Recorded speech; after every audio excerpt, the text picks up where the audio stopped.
It stems sa pagkabata. Okay, di ba sabi ko kanina, the reason why after 6 months of exclusive breastfeeding, kailangan mo na silang bigyan ng supplementary food or combination ng food. Kasi nalalasahan ang pag binigyan mo sila ng ano lang, ng isang line lang ng food or isang uri lang ng food, ang nalalasahan nila is similar, pare-parehas. Okay? So if nasanay sila dun sa lasa na yon, yun na ang hahanap-hanapin nila hanggang paglaki nila. That's why when they are given with different food, okay, ayaw nila. Ang gusto nila yung pagkain na nakasanayan na nila. Okay? Kaya importante na yung mga bata kapag inaalagaan ninyo or pag if you build your own family, you give them variety of food para hindi sila magiging pihikan paglaki nila. Ay, Okay? thank you po. Pero dapat sa pagboto at saka sa pagpili ng mga jojowain, pihikan dapat ha, hindi yung basta-basta.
Okay, let's continue our discussion. Okay, so let's go to vitamin deficiencies. Okay, so ito yung inyong ma-report. Okay, so there are 13 vitamins, okay, that are necessary for health. Vitamins A, D, E, K are the fat-soluble vitamins, okay? Remember yung ano na yon, yung apat na yon. Kasi sila lang ang fat-soluble, okay? And all others are water-soluble, okay?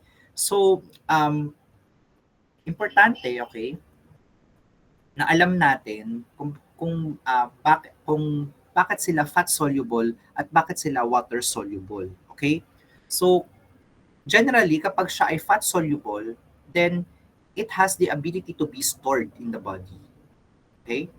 Kasi it can pass through the lipid layer. Okay? Sabi natin, like dissolves like. Okay? So ang fat, okay, um, it can be dissolved, okay, in a fat solution. And fats can enter, okay, the bilipid layer, okay, because it cannot interact, okay, with the lipid layer kasi hindi siya charged. Okay? Wala siyang charge, and then it cannot interact. So ibig sabihin hindi siya mata-traffic doon sa gitna pag lumagpas siya pag ganun or dumaan siya pag ganun. Okay? So smooth lang yung pagdaan niya. Okay? So fat-soluble vitamins have the ability to be stored in the body. If they have that ability, then most likely, okay, your fat-soluble vitamins are the ones that can cause toxicity. Between the fat-soluble and the water-soluble vitamins, the fat-soluble vitamins are the ones that can cause toxicity. Okay, kasi they can be stored. If your water-soluble vitamins are um, just goes down in your urine. Okay? And that's the reason also why the administration of your water soluble vitamins are on a regular basis, daily. Okay? Your fat soluble vitamins, paminsan-minsan lang yan dapat. Or on very little amounts, pero daily. Okay? A deficiency of vitamins may be primary, okay, dietary in origin, or secondary due to disturbances in intestinal absorption, transport in the blood, okay, just like your malnutrition. So pag primary, kulang sa source, okay, kulang sa resources. Pag secondary, because of the absorption, problems in absorption. Next, let's go to your fat-soluble vitamins. Important lang, okay? So sa Robinson-Cotran, dalawang fat-soluble vitamins yung diniscuss niya, and then one water-soluble vitamin, which is your vitamin C. Okay? Yung water-soluble vitamins, i-discuss na natin yan sa next na meeting sa Friday. Okay? So let's go to your vitamin A, which is your favorite vitamin. Okay? The major function of vitamin A are the maintenance of normal vision and regulation of the cell growth and differentiation and regulation of lipid metabolism. So vitamin A include your retinoic acid, which is very, very favorite na nilalagay sa mukha, okay? Which have similar biologic activities, okay? Then animal-derived foods such as your liver, your fish, eggs, milk, and butter are important dietary sources of preformed vitamin A, okay? So importante na well-balanced diet, okay? Hindi lang chicken ng McDo ang kinakain, okay? Hindi lang siya nuggets, okay? Dapat balance. Then your yellow and leafy green vegetables such as your carrots, your squash, and spinach supply large amount of carotenoids, okay? Carotenoids are your provitamins which can be metabolized to vitamin A, okay? Carotenoids. Lahat ng mga color orange, yellow, na medyo brown. Yan, carotenoids, high in carotenoids, okay? And the most important carotenoid is your beta-carotene, which is efficiently converted to vitamin A. Okay, so from those food, okay, you can get your vitamin A. So your vitamin A is a fat-soluble vitamin, and its absorption requires your bile, pancreatic enzymes, and some level of antioxidant activity in the food. So your bile, okay, emulsifies the food or emulsifies the fat. Pag sinabi nating emulsify, emulsification or to emulsify, ibig sabihin nun, it makes the fat molecules able to be dissolved in an aqueous solution. Paano niya yun ginagawa? The bile molecule, okay, creates a space, okay, on the surface of the fat molecule where the water, okay, can bind to. So, ibig sabihin, pwede na ngayon ma-dissolve yung bile, ay yung fat with other components nung kinain ninyo na may tubig. Okay? Kasi if not, hindi siya magkahalo.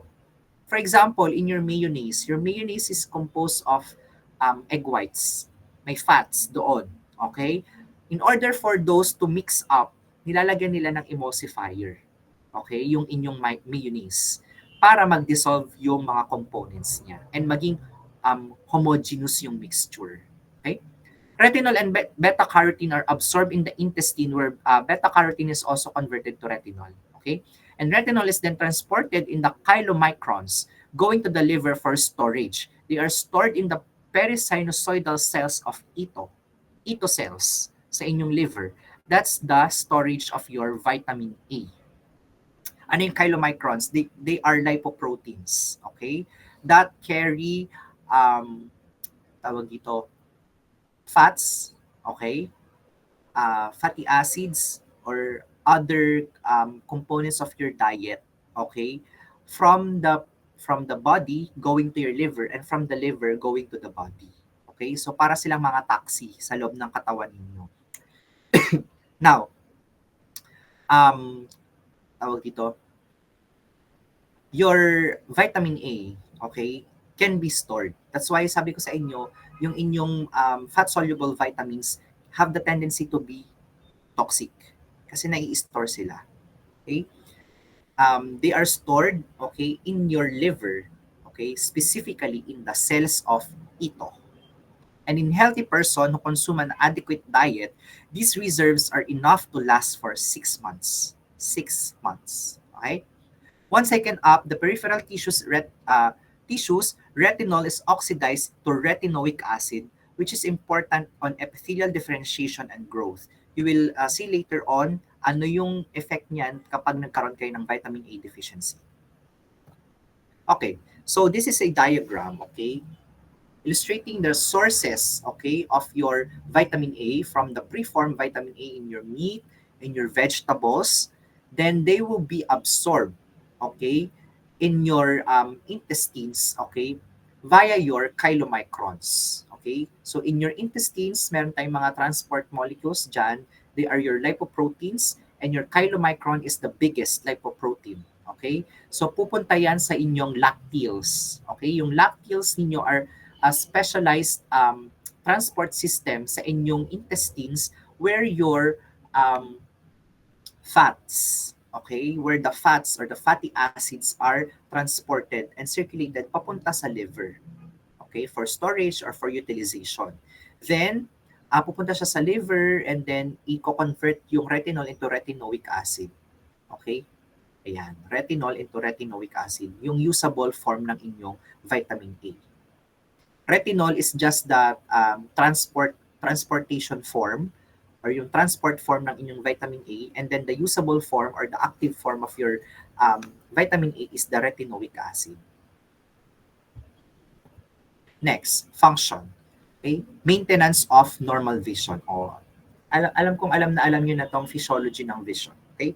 So your cones, yung rods and cones inyo are important in the visual pathway. So your cones are sensitive to color and your rods is important in the reduced light or yung night vision. The synthesis of rhodopsin, okay, from retinol involves 1, the oxidation of your all-trans retinal, okay, and then the isomerization of your 11-cis retinal, and then the covalent association with the 7 transmembrane rod protein opsin to form rhodopsin. Okay, and then a photon light causes the isomerization of your 11-cis retinal to all-trans retinal, which dissociates from rhodopsin. Now, importante, okay, yung changes sa inyong rhodopsin, okay, because these changes transmits, okay, the visual stimulus going to the brain. Okay? So remember, sa inyong visual pathway, mauuna ang all trans retinal bago ang 11-cis retinal. Okay? Kasi yung light, i-convert niya yan from all transretinal into 11 cisretinal. Then magkakaroon kayo ng action potential from the from the retina going to the neuron, okay, to the optic pathway, okay, to the optic nerve, going into the part of your occipital lobe, okay, where the visual area is located. Occipital. Okay.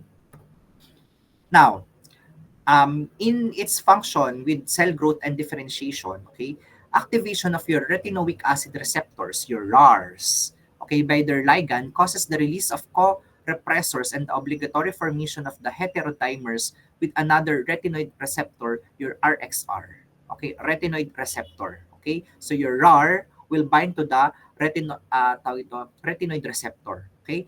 And then the complex, the RAR-RXR heterodimers bind to retinoic acid response elements located in the regulatory regions of the genes that encode receptors for growth factors, tumor suppressor gene, and secreted proteins. So you remember, doon sa inyong cancer proliferation, okay, growth factors, importante sila for the proliferation of the cell. And your RAR-RXR complex, okay, has an effect on your growth factors. So, with the binding of the RAR-RXR complex, okay, to the cell, to the nucleus, it will cause the production of your growth factors. And the net effect would be there is proliferation of the cell, okay? And sometimes they can cause tumor suppressor. Okay, so tumor suppression by the tumor suppressor genes, okay? So, through your retinoic acid, okay, your retinoids, they regulate the cell growth and differentiation, cell cycle control, and other biological responses. Okay, so they have this vital function in the differentiation and the proliferation of the epithelial cells, okay, epithelial tissues. So your retinoids are used clinically. Ito na yung mga favorite part ninyo. For the treatment of skin disorders such as your severe acne and your certain forms of psoriasis, as well as in the treatment of acute promyelocytic leukemia. Okay? So a different isomer, your 13-cis-retinoic acid, has been used with some success in the treatment of childhood neuroblastoma. Okay? O, yung neuroblastoma ninyo is the most common malignancy in the eye or ocular malignancy in the children. Okay? So paano ba napapaganda ng retinoids or ng retinoic acid yung inyong skin? Okay? So bacteria, kasi acid siya, it can degrade the bacteria. Okay, your retinoids, 'di ba? Sabi natin doon cellular proliferation, okay? Epithelial cell proliferation. So may mga part diyan na tawag dito dead or dead skin cells, okay? It rejuvenates or it replenishes, okay, that part of the skin na may dead skin cells. So parang nagiging younger looking yung inyong skin. Okay? Sige. But you should use your retinoids, your retinoic acids in caution, and it should have a supervision of your dermatologist because may napanood akong TikTok account from a dermatologist that your retinoids are regulated by your dermatologist. And you should not be using retinoids na parang over-the-counter drug siya. So, kailangan ninyong tingin sa inyong derma before you can use your retinoids. Okay? And you should refrain using retinoids or your vitamin A derivatives, okay, pag pregnant. Because your... Saan ba dito yun? Because your vitamin A, okay, is very teratogenic. Ibig sabihin, it can cause congenital malformations. Okay? So, mga buntis, if you're planning to get pregnancy or you're planning to get pregnant, tanggalin mo na yung mga retinoids. Okay? So, deficiency, okay, occurs as a result of primary malnutrition or secondary to conditions that cause malabsorption of fats. So, pwede daw siyang primary or secondary. In children, stores of vitamin A are depleted by infections, and the absorption of the vitamin is poor in newborn infants. That's why we give vitamin A supplementation to those children na mayroong ano, measles, 'di ba? So kasabay ng measles, binibigyan natin sila ng vitamin A supplementation because these are depleted in times of infection. Okay? Sa mga bata din, sa mga newborn infants, okay, meron silang vitamin A supplementation because the absorption sa mga bata dahil nga immature pa yung kanilang gastrointestinal system, kailangan nila ng vitamin A supplementation. Adult patients with malabsorption syndromes such as your celiac disease, your Crohn's disease, and colitis may develop vitamin A deficiency in conjunction with the depletion of other fat-soluble vitamins. Your Crohn's disease and your colitis, okay, they are your tawag ito, mga inflammation, mga inflammatory bowel diseases sila. Okay? Your celiac disease is a um, malabsorption. Okay? A malabsorption siya ng inyong gastrointestinal system. Okay? So if may malabsorption kayo, hindi nyo ma-absorb yung vitamin A. Okay? Lalong-lalo na if meron kayong tawag ito, magkakaroon kayo ng fat-soluble vitamin deficiency kapag may problema kayo sa absorption, lalong-lalo na sa inyong lacteals at saka sa inyong chylomicrons because they transport these fat-soluble vitamins from the diet, from the intestines going to your liver. Then the earliest manifestation of your vitamin A deficiency is impaired vision, particularly in reduced light. Sabi nga natin kasi, di ba, mayroong direct connection yung inyong vitamin A, okay, in the production of your opsin to become rhodopsin and your rods, okay? So your rods are sensitive to low light. So if low production of rods, magkakaroon kayo ng tinatawag natin na nyctalopia or your night blindness. Okay? Nyctalopia, night blindness. Okay? Vitamin A deficiency. Now, persistent deficiency may also lead to epithelial metaplasia and keratinization. Okay? Your vitamin A regulates the differentiation of your differentiation and proliferation of your tawag dito, epithelial cells. Now, if wala na magre-regulate doon sa inyong differentiation at saka sa production, okay, ng inyong epithelial cells, then there could be metaplasia, okay, cancer. Sabi natin last time doon sa cancer, kapag siya ay may problem sa proliferation, sa growth, over proliferation, overgrowth, then malignancy. Then we have this xerophthalmia or your dry eyes. First, there is dryness of the conjunctiva as the normal lacrimal and mucus-secreting epithelium is replaced by keratinized epithelium. So nagkaroon ng keratinization doon sa inyong lacrimal and tsaka doon sa mucus-secreting epithelium ninyo, doon sa eyes. Okay? So lacrimal glands, okay, dito, sa pungta ng inyong mata, okay? Then yung inyong mucus-secreting epithelium dun sa eyes, okay, where it produces the lubrication of the eyes. Okay, so dahil nawala yon, dahil nagkaroon ng keratinization, okay, meron kayo ngayong xerophthalmia or dry eyes. Okay? Now, this is followed by a build-up of keratin debris in small opaque plaques. Okay, you call that as your Bitot spots. Okay, so deficiency in vitamin A can cause Bitot spots, okay, that progresses to erosion of the roughened corneal surface, softening and destruction of the cornea or your keratomalacia, and then blindness. Okay, so softening and destruction of the cornea, keratomalacia. Okay, and then your vitamin A has also a role in your immune system. So deficiency in your vitamin A can cause immunodeficiency syndromes. Toxicity. Acute vitamin A toxicity has been described in the consumptions in large amount of the livers of polar bears, whales, sharks, and even tuna.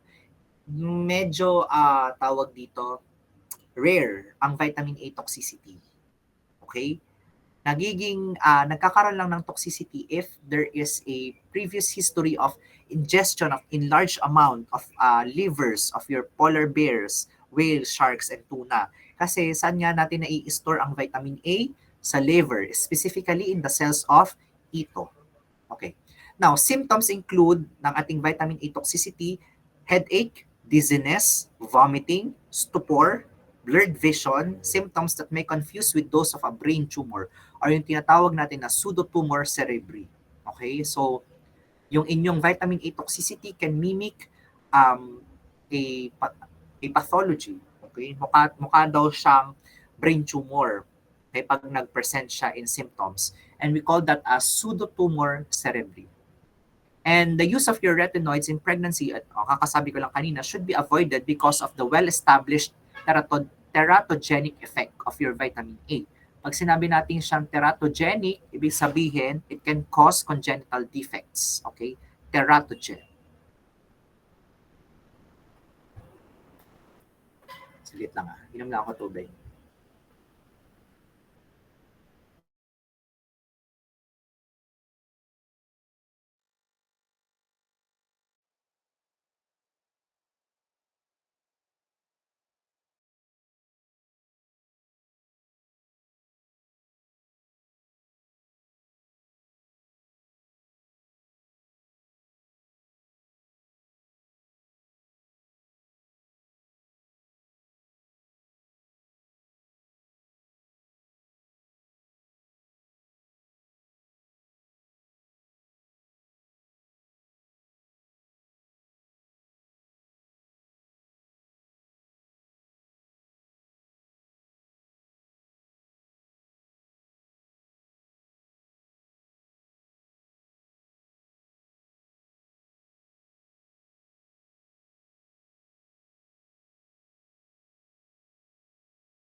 Okay, vitamin D.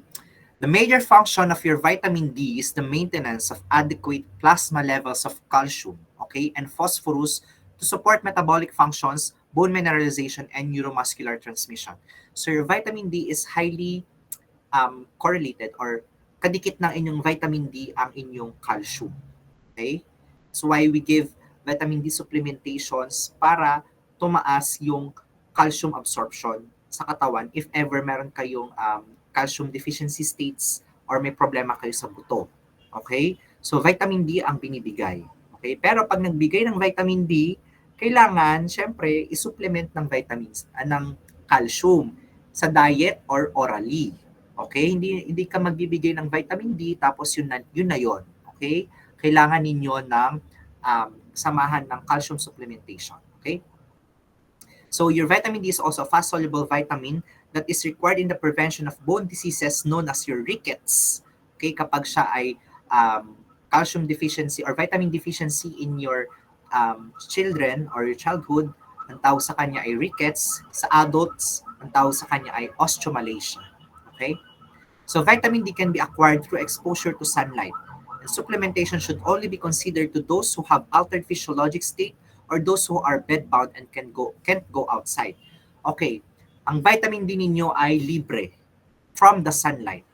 Okay, later on we will be discussing the production of your vitamin D through the sunlight. Okay, libre. And hindi na kayo dapat bumibili ng vitamin D supplementations kapag kayo ay nakakalabas naman ng bahay. Kasi libre ang vitamin D. And in fact, okay, the vitamin D produced from the stimulation of the sunlight is the highest amount of vitamin D that you can get. Okay, walang vitamin D supplementation na makakapagbigay ng ganong kataas na amount ng vitamin D. Only through the sunlight. Okay?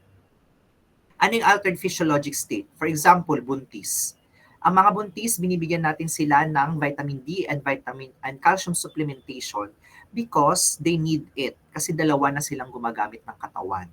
Okay? And calcium is needed by the growing fetus in the development of the bones. Okay? O ano yung sino yung mga bedbound? Yung mga tawag dito na ospital. Tapos hindi sila po pwedeng umalis ng higaan nila. Or yung mga matatanda that can't go outside na or hindi na sila makatayo ng maigi dahil sa katandaan, okay, and bedbound sila, kailangan nila ng vitamin D supplementations. So the major source of your vitamin D for humans is its endogenous synthesis from a precursor 7-dehydrocholesterol, okay, in a photochemical reaction that requires solar or artificial UV light in the range of 290 to 315 nanometer or your UVB radiation, okay? So by this amount, okay, of the light, okay, ito yung kailangan na amount ng light na makapasok sa skin ninyo so that your 7-dehydrocholesterol is produced, okay, from your skin. So kailangan enough siya. Paano nyo yun malalaman? Eh, wala naman kayong pang-measure ng ganun kung lalabas kayo ng bahay. Sabi sa amin, once na lumabas kayo ng bahay, okay, between alas 7 hanggang alas 9 lang or earlier than 7 to 9. Yan yung magagandang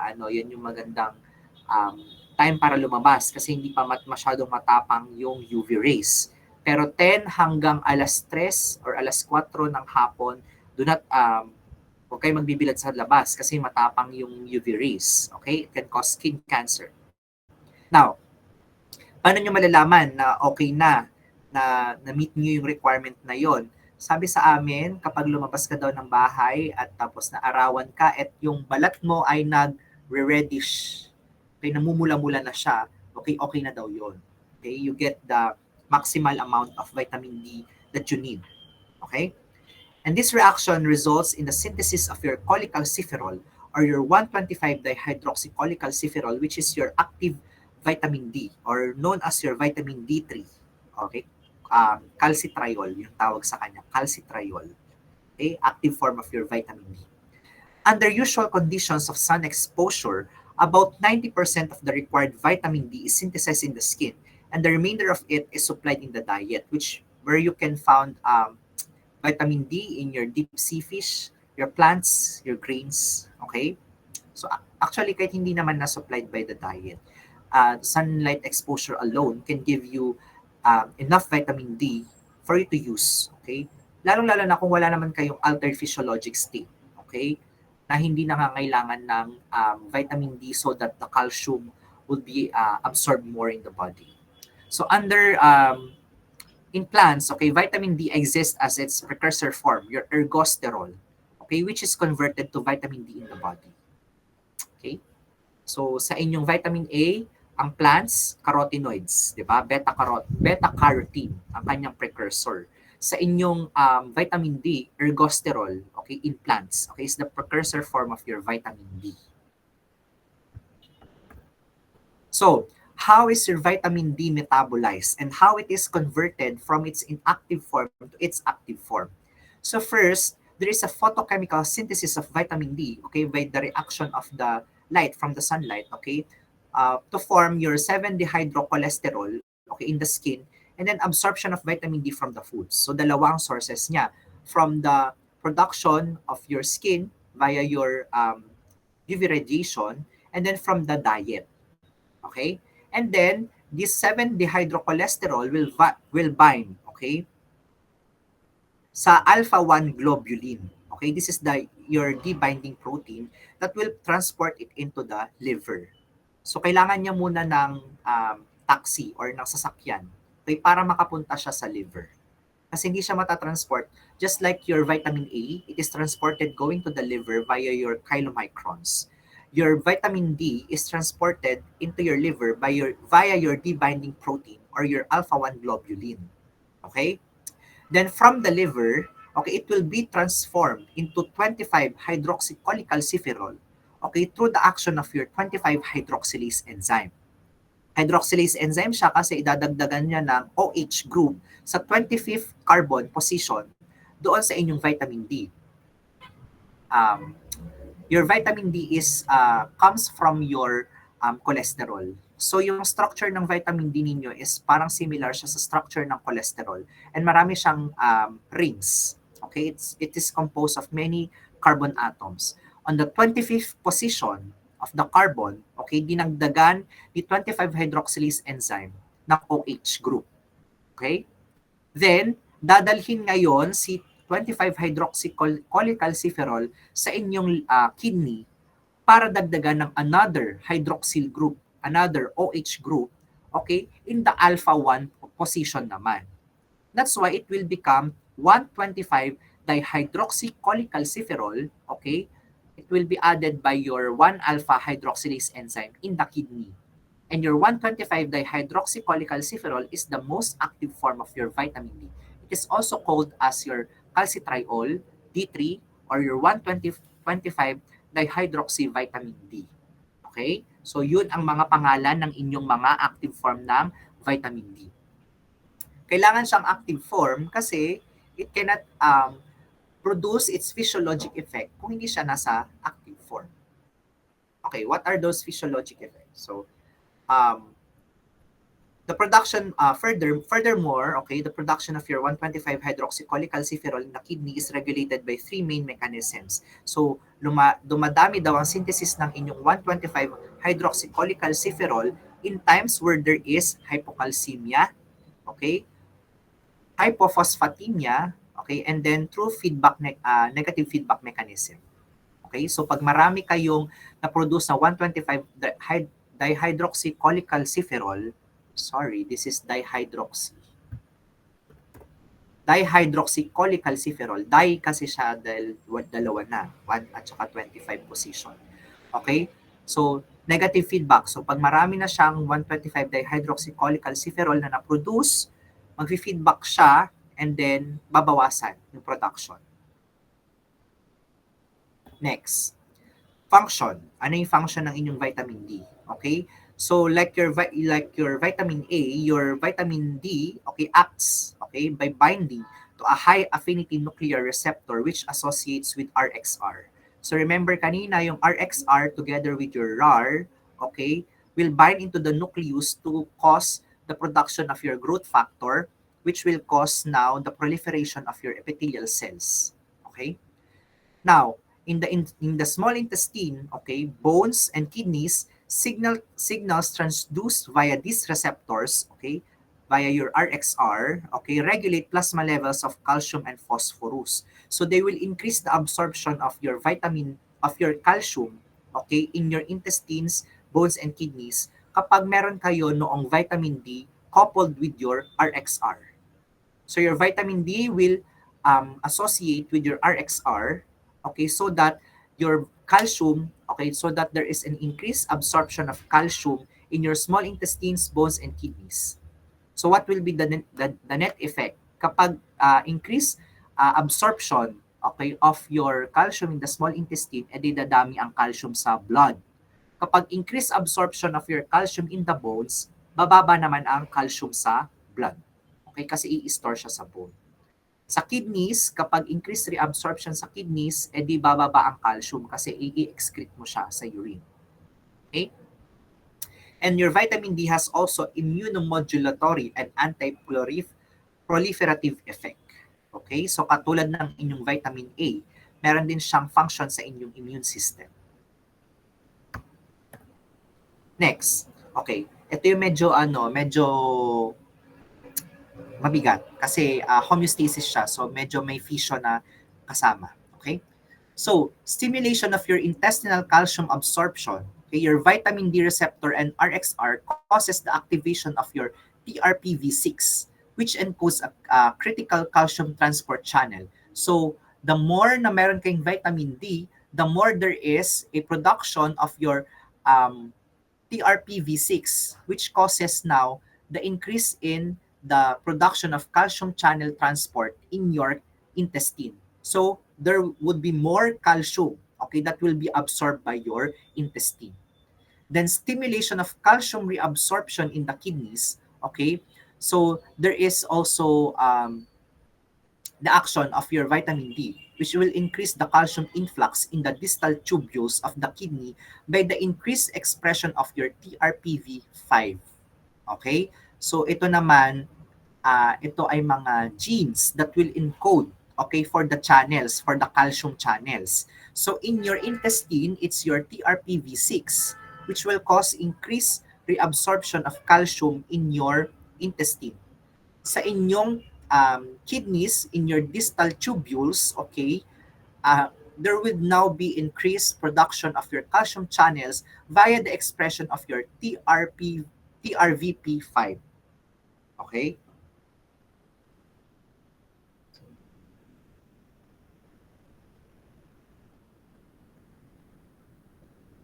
Remember, TRPV6 sa intestine, TRPV, okay, sorry, TRPV din to. Hindi siya TRVP. PV, okay, 5. Sa inyong kidneys, okay? So, the net effect of that would be increased in calcium in the blood. Okay?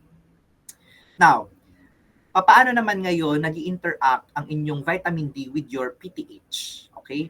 Your PTH or your parathyroid hormone is the main hormone that regulates your calcium in the body. So PTH will cause increased calcium in the blood. How?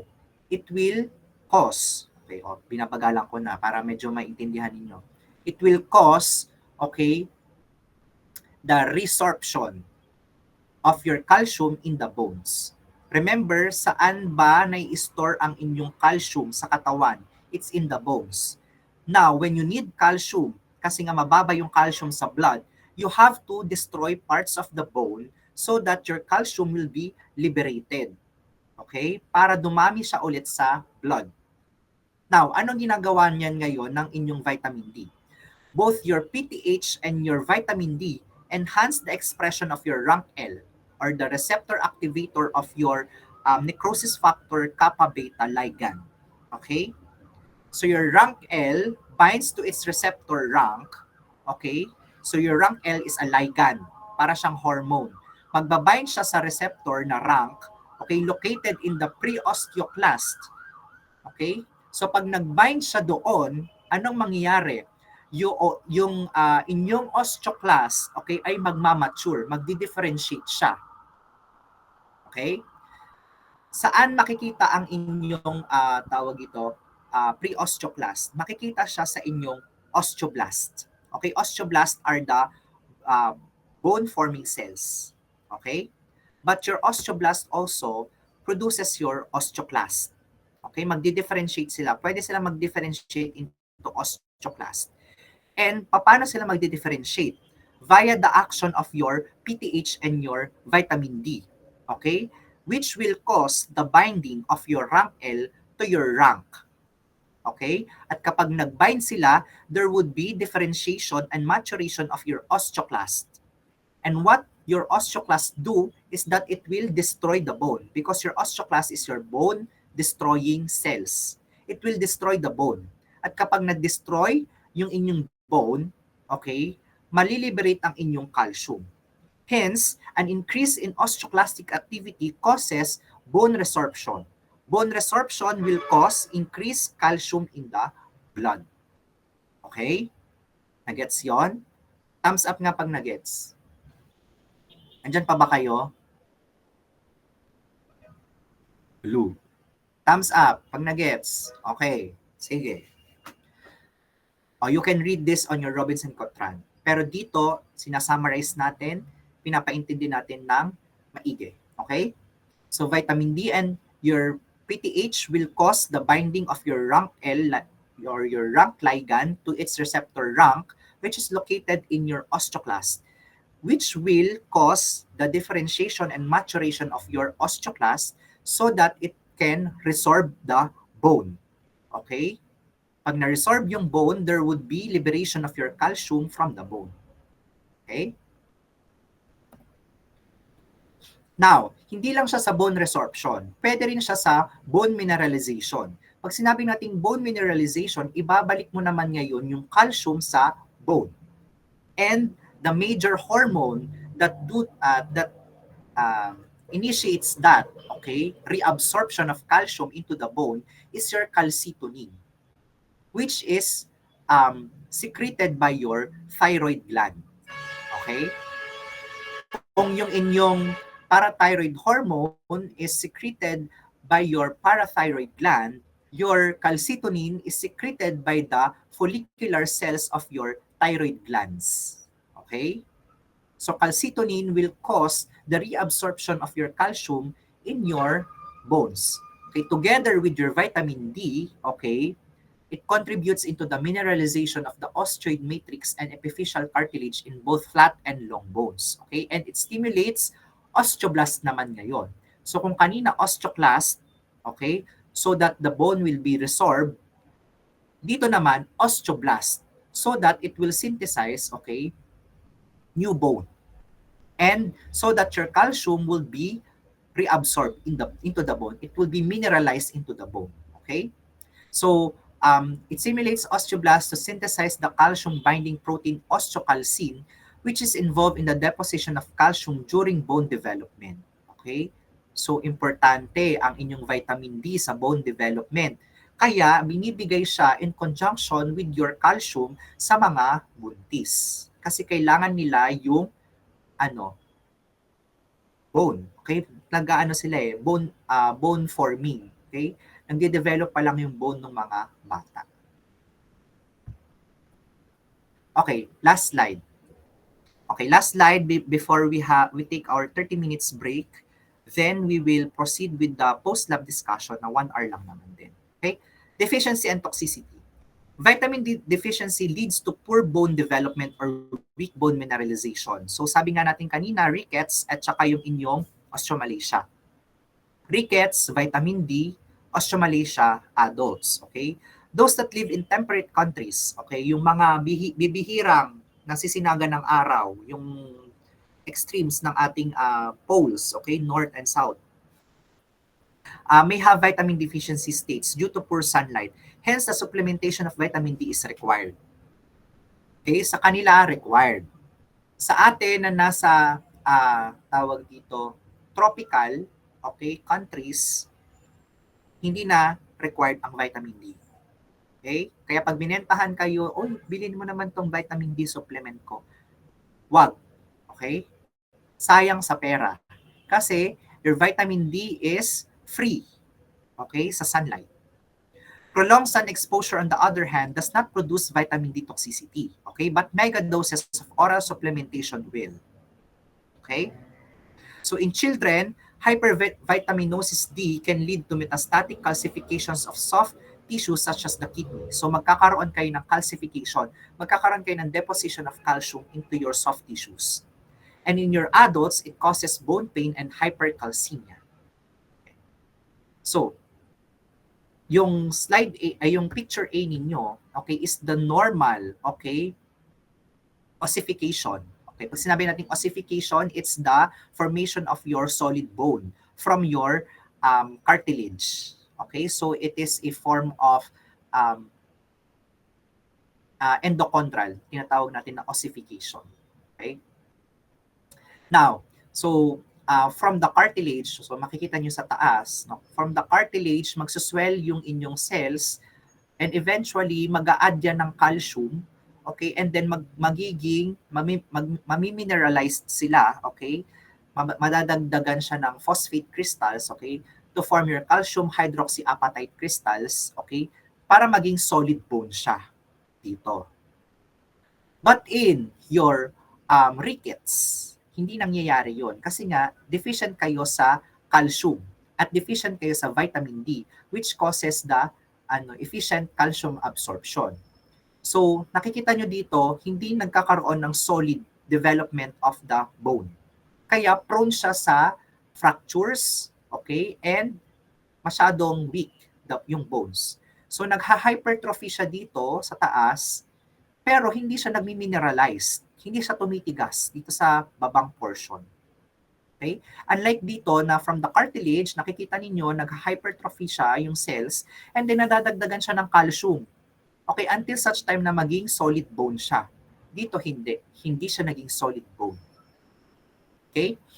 And so this is the child with your rickets. Okay? One of the tawag dito, physical attributes ng mga batang may rickets is yung tinatawag natin na rachitic rosary.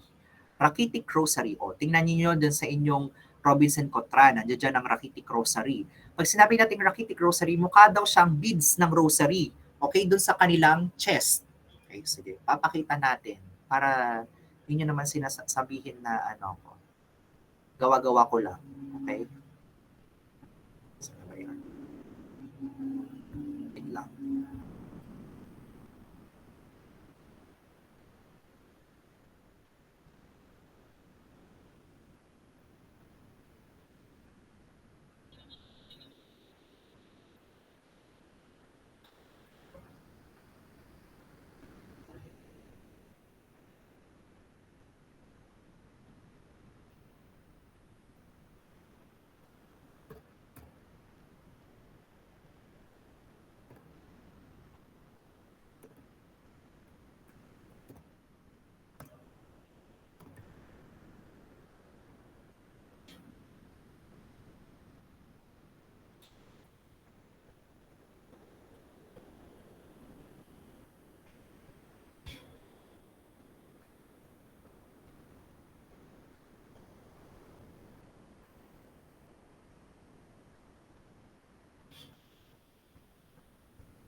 Saglit lang ha. Hanapin natin. Ito.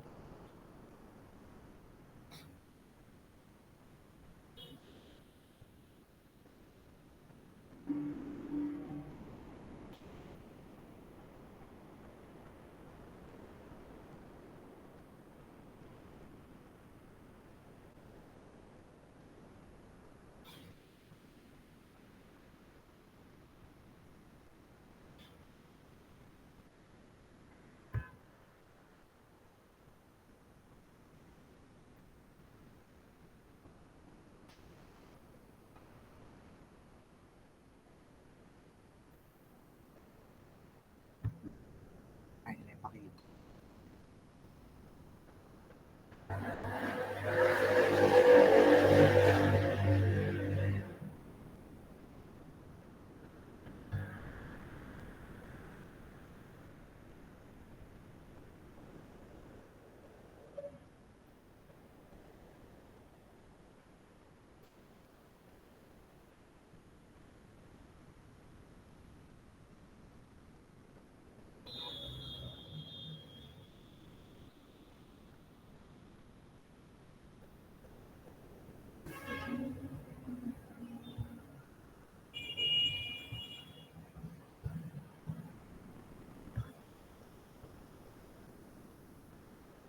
Okay. So, dito tayo sa may sa may part ng rachitic rosary. So, kung makikita ninyo, okay, meron siyang mga para siyang beads ng rosary. Okay? So, tingin dito sa picture ng rachitic rosary. Para siyang beads ng rosary. Okay? That happens because of the overgrowth of your cartilages, okay? In between yung sa inyong sternum at saka sa inyong ribs, okay? Because your ribs are connected to your sternum by a cartilage, okay? Now, there is overproliferation of your cartilage there to replace the bone. Kasi nga, hindi nga masyadong nag-develop ang bone. So, there is hyperproliferation of your cartilage doon sa area na yon. Tapos, mukha na siya ngayon magiging parang beads. Okay? Para siyang beads in appearance. Okay? Yan ang tinatawag natin na rachitic rosary appearance. Okay? Sige. Let's take our 30 minutes break. Then we will be having post-lab discussion. Okay? Sige.